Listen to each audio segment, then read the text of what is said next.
तो क्या ममता बनर्जी अब फिर से कांग्रेस का हाथ थाम लेंगी?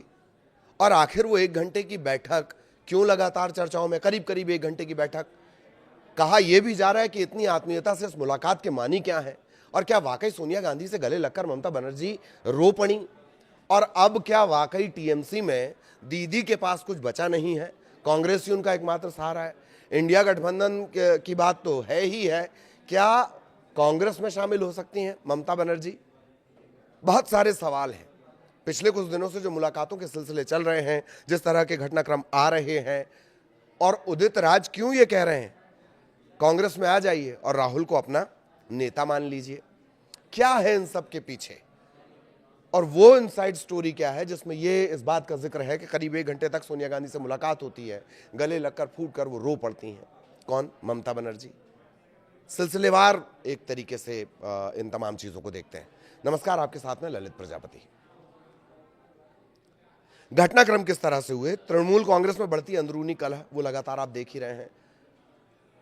विधानसभा में ऋतव्रत लीडर ऑफ अपोजिशन बना दिए गए हैं, उनके साथ 50 के करीब करीब जो विधायक हैं वो होने का दावा किया जा रहा है।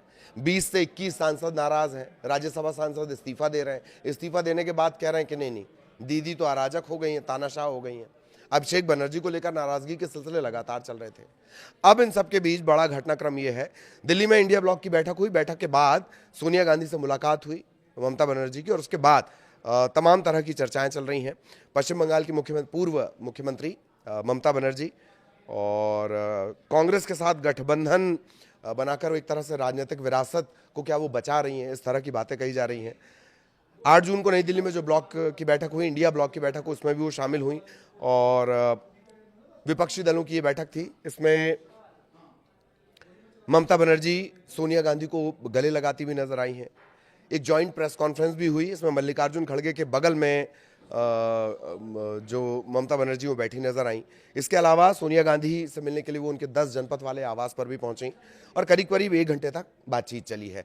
तृणमूल में जिस तरीके के हालात हैं, तृणमूल कांग्रेस में जिस तरह के हालात हैं, ये आपको शिवसेना की याद दिलाएंगे, आपको आम आदमी पार्टी की याद दिलाएंगे। और उन सब हालात के बीच अगर आप कांग्रेस की जो लीडर है उनसे मुलाकात कर रही हैं और 1 घंटे तक वो मुलाकात हो रही, तो कई मानी इसके निकाले जा रहे हैं। सियासत में कोई साफ जवाब देता नहीं है। ममता बनर्जी के जो पूर्व सहयोगी रहे, जिनके बारे में कहा जाता है कि मुख्यमंत्री बनाने में सबसे बड़ी भूमिका जिनकी थी, अब वो खुद उस राज्य के, उस सूबे के मुख्यमंत्री हैं, शुभेंदु अधिकारी। तो अलग थलग एक तरह से ममता बनर्जी पड़ चुकी हैं। तो 1 घंटे तक ये मुलाकात हुई है। इन अटकलों के बीच जो कांग्रेस के नेता हैं और पूर्व सांसद रहे हैं उदित राज, उन्होंने ममता बनर्जी को कांग्रेस में शामिल होने का सुझाव दे दिया। मैं एग्जैक्ट आपको बताता हूं। उन्होंने कहा टीएमसी पहले ही टूट चुकी है, ज्यादातर विधायक सांसद पार्टी छोड़ चुके हैं और अब बचा क्या है, इसके लिए खुद ममता दीदी जिम्मेदार है। ये बात भी सामने आई है। उदित राज ने दावा किया कि अगर ममता बनर्जी ने नीतीश कुमार को इंडिया ब्लॉक का संयोजक बनने दिया होता तो 2024 के लोकसभा चुनाव में भाजपा 125 से 150 सीटों पर सिमट जाती। ये बात उन्होंने कही है। एक और आरोप इस तरह का जो सांसद है, नीतीश के पार्टी के सांसद है, उन्होंने भी लगाया था बाद में कि इंडिया ब्लॉक की नाकामयाबी जो है उसकी वजह सबसे बड़ी अरविंद केजरीवाल और ममता बनर्जी रहे हैं। तो अब उदित राज उन्हीं सबको कोट कर रहे हैं। भाजपा के अब की बार 400 पार के नारे ने मनोवैज्ञानिक बढ़त बनाई, अतिरिक्त 25-30 सीटों का फायदा मिला, खासकर बिहार में नीतीश कुमार के गठबंधन के समर्थन से। कांग्रेस नेता कह रहे हैं कि यदि भाजपा के लिए चुनाव लड़ती तो सीटें नहीं मिलती। टीएमसी में टूट को लेकर उन्होंने ममता बनर्जी पर कटाक्ष भी किया, कहा जैसी करनी वैसी भरनी। वो कांग्रेस में आने की सलाह भी दे रहे हैं। इंडिया ब्लॉक की यदि ममता साझेदार बनी रहती तो उन्हें अतीत की गलतियों को दोहराने से बचना चाहिए, गठबंधन को मजबूत करने के लिए काम करना चाहिए और राहुल गांधी का नेतृत्व स्वीकार करना चाहिए। थोड़ी सी हिस्ट्री पर भी मैं आपको ले चलूंगा। अरविंद केजरीवाल जैसे नेताओं के प्रभाव में नहीं आना चाहिए, ये बात भी उन्होंने कही है। उदित राज ने अरविंद केजरीवाल को भी आड़े हाथों लिया और बेहद चतुर नेता उन्होंने बताया है। ये एक घटनाक्रम हुआ जिसे लेकर ये विशेष जानकारी। अब सवाल है कि वो 1 घंटे की जो मुलाकात थी उसमें क्या हुआ। दावा ये कि उस मुलाकात के दौरान ममता बनर्जी जो है वो रो पड़ी। जब उनकी सोनिया गांधी से मुलाकात हुई, 1 घंटे तक 10 जनपद में वो बैठी, और जादू की झप्पी की इनसाइड स्टोरी क्या है, इस तरह से भी खबरें बनकर आ रही हैं। कांग्रेस और टीएमसी के बीच 30 साल पुराने जो उतार चढ़ाव वाले संबंध हैं, तो बंगाल चुनाव के जिस तरीके से परिणाम आए हैं, अब फिर से वो जो दोनों हैं, मतलब ममता बनर्जी और कांग्रेस, उनकी नज़दीकियां बढ़ रही हैं। हालांकि कुछ लोग इसे सिर्फ शिष्टाचार से जोड़कर देख रहे हैं। ये खबर भी आपको बताते हैं। इंडिया गठबंधन की बैठक हुई थी, जैसा हमने आपको बताया, और ममता बनर्जी भी पहुंची थी। जब कांग्रेस संसदीय दल की अध्यक्ष सोनिया गांधी ने उन्हें आगे लगकर अपने गले से भी लगा लिया, अपनी बंद कमरे में जब उनकी मुलाकात हुई, तो अपनी पुरानी साथी या सहेली आप इसे कह लें, एक ही पार्टी में दोनों रहे हैं, तो ममता बनर्जी के भी वो असहाय नजर आई। फिर जिक्र इस बात का भी आया कि जादू की झप्पी एक व्यक्तिगत ढाढ़स नहीं है। कांग्रेस और टीएमसी के बीच जो 3 दशक से उतार चढ़ाव चले आ रहे हैं, राजनीतिक दरार, बंगाल में एक दूसरे के वजूद को मिटाने की, शब्द क्या दिया गया इस रिपोर्ट में, खूनी क्रोनोलॉजी का अंतिम और सबसे असहाय पड़ाव था। खूनी क्रोनोलॉजी क्यों कहा जा रहा है कांग्रेस के लिहाज से, वो जान लीजिए। सोनिया की कांग्रेस को अगर पश्चिम बंगाल में किसी ने शून्य किया है तो वो ममता बनर्जी हैं। कैसे? 1997-98 में का ये पूरा घटनाक्रम है। ममता बनर्जी ने कांग्रेस नेतृत्व, सोनिया गांधी का जब उभार चल रहा था पार्टी में, तब वामपंथियों के खिलाफ ढुलमुल रवैया अपनाने का आरोप लगाया। कांग्रेस ने नाता तोड़ लिया। टीएमसी, तृणमूल कांग्रेस का उन्होंने गठन किया, और उसके बाद अगले जो 2 दशक हैं, उन्होंने, ममता बनर्जी ने वामपंथ के साथ साथ, वामपंथियों के साथ साथ, कम्युनिस्ट पार्टियों के साथ साथ कांग्रेस को भी शून्य कर दिया। कांग्रेस के जो पारंपरिक गढ़ हुआ करते थे, इसमें मालदा है, मुर्शिदाबाद है, उत्तरी दिनाजपुर है, पूरी तरह से ममता बनर्जी ने इन पर अपना एकाधिकार कर लिया, कब्जा कर लिया। अधीर रंजन चौधरी एक कद्दावर नेता रहे हैं, कई बार आपने उन्हें देखा, कई बार उनका टंग ऑफ स्लिप सुर्खियां बन जाता था। ऐसे नेताओं की पूरी राजनीति उन्होंने खत्म की, साइडलाइन किया, और फिर उस पर कब्जा जमा लिया। सीट शेयरिंग का भी एक जिक्र आया। 2024 के लोकसभा चुनाव में ममता बनर्जी ने पश्चिम बंगाल में कांग्रेस को एक भी सीट देने से इनकार कर दिया था, एक भी सीट देने से इनकार कर दिया था। ये भी तब दीदी लगातार जीत रही थी, एकला चलो की उनकी नीति थी, एकला चलो की उनकी पॉलिसी थी। तब उन्होंने कहा कि वो एक भी सीट नहीं देंगी। आलम यह है कि बहरमपुर से उन्होंने यूसुफ पठान को उतारा, 2024 का हम जिक्र कर रहे हैं।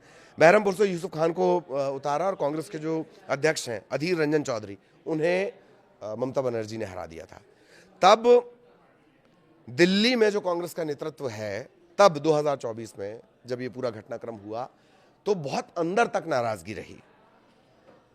इसके बाद जब भाजपा आई है, करीब करीब 207 सीटें भाजपा ने इस विधानसभा चुनाव में जीती हैं, और पूरी बाजी एक तरह से पलट गई। कभी ममता के खासम खास रहे शुवेंदु अधिकारी अब वहां के सीएम हैं। टीएमसी में अंदर खाने फूट पड़ी है। ऋतव्रत जो हैं, जिन्हें पार्टी से निकाल दिया था ममता बनर्जी ने, अब वो टीएमसी के तरफ से लीडर ऑफ अपोजिशन बनाए गए हैं। उसके बाद खेल दिल्ली में भी हो गया है। करीब करीब 20 से 21 सांसद ऐसे कहे जा रहे हैं जो खिलाफ हो गए ममता बनर्जी के। तो अब इंडिया गठबंधन में अपनी उम्मीद, अपनी राजनीतिक विरासत तलाश रही है। ऑफर मिल रहा है कि कांग्रेस ज्वाइन कर लीजिए। ये कहा जा रहा है कि क्या कांग्रेस ज्वाइन कर लेंगे, उसके पीछे का घटनाक्रम भी मैंने आपको बताया। और कांग्रेस इस संकट में क्या वाकई साथ में खड़ी है, लेकिन कुछ जानकारों का मानना है कि सिर्फ कांग्रेस का शिष्टाचार मात्र है। ये कांग्रेस का मात्र शिष्टाचार है। हालांकि जो इस तरह के नतीजे आए हैं, पश्चिम बंगाल में जिस तरह के नतीजे आए, अधीर रंजन बहुत खुश हैं इस तरह के नतीजों से। और इंडिया गठबंधन में किंग मेकर या प्रधानमंत्री पद की दावेदार की जो उनकी पुरानी जिद थी, अब उसका कोई औचित्य, उसका कोई बेस, उसका कोई आधार, उसकी कोई बुनियाद बचती नहीं है।